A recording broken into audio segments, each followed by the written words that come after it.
Turkiga waxa uu diyaar u yahay inuu xalliyo dhibaatooyinka ugu badan ee dalka Lubnaan. Ganacsiyada Turkiga waxay xaqiijiyeen inay diyaar u yihiin dib u dhiska dekedda Beirut.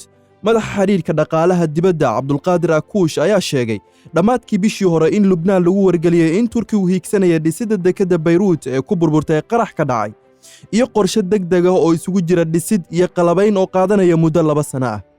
waxauna intaa raaciyay caasimaddii Beirut ee lagu naanaysi jiray Baariista Bariga Dhexe. Maantay waxa ay la daaladhacaysaa dhibaato dhaqaale oo ba'an laga soo bilaabo wax ku dhow muddo 3 sano ah oo ay u sii dheer tahay loolan gobolaysi iyo deganaansho la'aan siyaasadeed. mushkiladda oo bilaabatay 2019 ayaa sii qoto dheeraatay kadib markii uu ka dhacay midka ugu xun qaraxyada adduunka dekedda Beirut bishii Agosto 2020. Gudoomiyaha ayaa tilmaamay in golaha ganacsiga Turkiga iyo Lubnaan ay kala hadleen madaxda Lubnaan sidii loo soo celin lahaa dekeddii burburtay.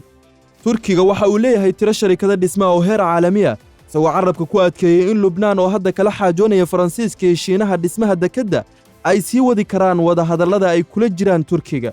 Akuush oo ka hadlayay Turkiga oo gaarsiiyey waxyaabaha loo dhoofiyo Lubnaan 2 bilood oo sanadkan ugu horreysay lacag dhan 200 milyan oo dollar ayaa sheegay inay suurtagal tahay inay gaarsiin karaan 1 bilyan oo dollar marka laga eego u dhawaanshaha Lubnaan dekedaha Turkiga Iskandarona iyo Marsin.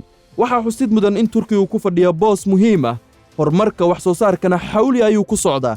sidaasi awgeed xukuumadda Turkiga waxay ku dadaalaysaa inay u hormariso si joogto ah xiriirka ganacsiga ay la leedahay dawladaha Carabta oo ay ku jiraan Lubnaan, Sacuudiga, Qatar iyo Bahrayn.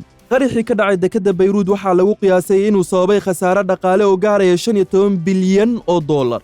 dhinaca kale sharikado kala duwan oo Jarmal iyo Faransiis ayaa horay u soo jeediyay dubidhiska dekedda, laakiin warbaahinta ayaa soo tabisay in xiisadda siyaasadeed ee Lubnaan ay caqabad ku tahay horumarka geedi socodka.